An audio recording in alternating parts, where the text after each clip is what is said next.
นี่คือวิถีชีวิตของชาวประมงบ้านนาหลวงเมืองปากกระดิ่งแขวงบริคำไซมื้อนี้สิพามาเบิ่งกระเจ้าชาวลงมอง หรือว่าวิธีการเอาขอนไม้ต่อไม้ขึ้นจากแม่น้ำโขง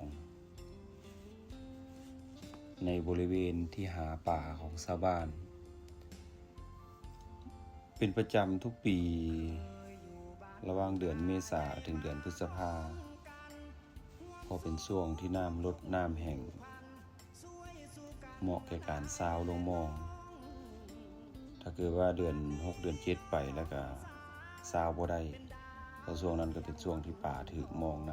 ำเพราะฉะนั้นแล้วเดือน4เดือน5นี่เหมาะทุกปีก็จะชาวลงมองวิธีการก็คือใช้วิธีดั้งเดิมใส่เครื่องมือแบบพื้นบ้านเฮาดัดแปลงเอาก็จะใส่เฮือใหญ่2ลำประกบกันแล้วก็ตัดไม้มาดัดแปลงเป็นบอนวินเป็นบอนวินใส่เฮือใหญ่2จุดแล้วก็ใส่วิธีตกมองหรือว่าตกตะข่ายใส่บริเวณที่มีต่อไม้ครับเพื่อหาจุดที่มีต่อแล้วก็ใส่ทีมงานที่อาสาดำลงไปผูกเชือกในการดำกระเจ้าก็ใส่ปั๊มลมแทนถังออกซิเจนใส่ถังลมธรรมดาเฮาทั่วไปนี่แหละใส่หน้ากากเอาผู้เชี่ยวชาญที่เคยดำลงไปผูกเชือกแล้วก็ใช้วิธีการวินขึ้นแล้วก็ลากเขาฟังนอกจากการเฮ็ดนาปลูกยางพาราสวนมันต้นแล้วก็พืชทางด้านการเกษตรต่างๆก็ยังมีอาชีพประมงและเป็นอาชีพเสริมและสร้างรายรับในแก่ครอบครัวบ้านนาหลวงถึงสิได้บ่หลายก็บางคนก็ว่ายังดีกว่าที่ว่าไปเป็นลูกจ้างเพิ่นอยู่ต่างประเทศอยู่บ้านเฮาเนาะอยู่พร้อมหน้าพร้อมตาในครอบครัวเพิ่นว่าอยู่บ้านเฮามันสบายใจอยากตื่นยามใดก็ได้บางมื้อมันมานแล้วก็ได้ฮอด 2-3,000 บาทหักค่าน้ำมันหักค่าใช้จ่ายต่างๆคันบ่ไปปั่นสล็อตเบิดก็ถือว่าอยู่ได้แล้วมื้อนั้นคันบ่ได้แท้ๆนี่มื้อละ 4-500 บาทต่อคนต่อมื้อยังได้เอามากินในครอบครัวอีกเพียงพอแล้วสำหรับอยู่บ้านเฮาวิธีการใส่พ่นดำลงไปแล้วไปตัดหางไม้นะสลับสับเปลี่ยนขึ้นกันลงผู้หนึ่งเมื่อยกับผู้หนึ่งลงแล้วก็จะมีคนคุมสายยางแล้วก็ระวังถ้าเกิดมีสัญญาณก็คือทางเทิงพี่ก็ดึงเสือกเลยมีเสือกเส้นหนึ่งผูกเอวไว้อันนี้อยู่กลางคลองเลยนี่นะกลางแม่น้ำโขงเลยจะมีผู้คุมสายทางลมอยู่ถ้ากระตุกปุ๊บนี่จะดึงขึ้นมาเลยให้สัญญาณกระตุกแล้วก็ดึงขึ้นมาเลยขอนนี่ 2-3 มื้อแหละขอนนี่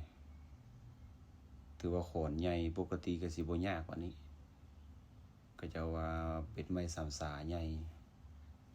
ที่ไหลลงมาแทนทางเหนือว่าแหละเนี่ยเริ่มแล้วนี่ตัดหางแล้วก็เริ่มเข้าประจำตำแหน่งเริ่มสิวินแล้วนี่ให้สัญญาณกันวินแล้วถือว่าในการวินก็ใส่ความสามัคคีร่วมแรงร่วมใจกันในการวินนี่เอาให้สัญญาณแล้วดึงเอาเสือกผมเป็นเสือกน้อยๆเลยเสือกนะเสือกเส้นใหญ่เติบ พอแต่ติ่งน้ำน้อยโอ้ถือว่าต่อใหญ่หรือต่อนี่รู้สึกว่าขึ้นน้อยเดียวนี่คน10 ปลายคนเกือบ20 คนวินเหือติ่งอยู่เนาะเหือเนาะบ่ไปบ่ได้ถือว่าขึ้นได้น้อยเดียวหยุดแล้วก็เจ้าก็ต้องล็อกวินไว้ก่อนล็อกแล้วก็หาวิธีใหม่อาจจะดำลงไปตัดอีกแหละดำลงไปตัดหากมันอีกมีหากใดที่ยังติดพันก็เจ้าก็ดำลงไปตัด2-3 มื้อแหละต่อเดียวนี่ต่อใหญ่ขนาดต่อนี้ตามที่เขาเจ้าให้ข้อมูลนี่เขาเจ้าว่าไม้ประมาณ1 เมตรพุ่นแหละเป็นไม้สำสาใหญ่เบิ่งท่อนปลายที่โพน้ำนี่น้ำมันนี่ก็เลิกอยู่เด้อประมาณ 4-5 เมตร 4-5 เมตรหรือว่าประมาณบ่เกิน7 เมตรแต่ก็ถือว่าไม้ใหญ่เติบอยู่จังว่าเห็นปลายโพขึ้นมาปานนี้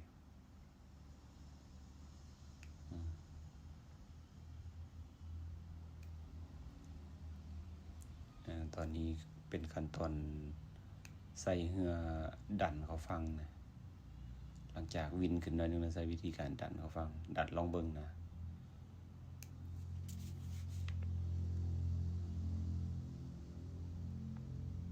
อันนี้ก็บริเวณวิวฝั่งไทย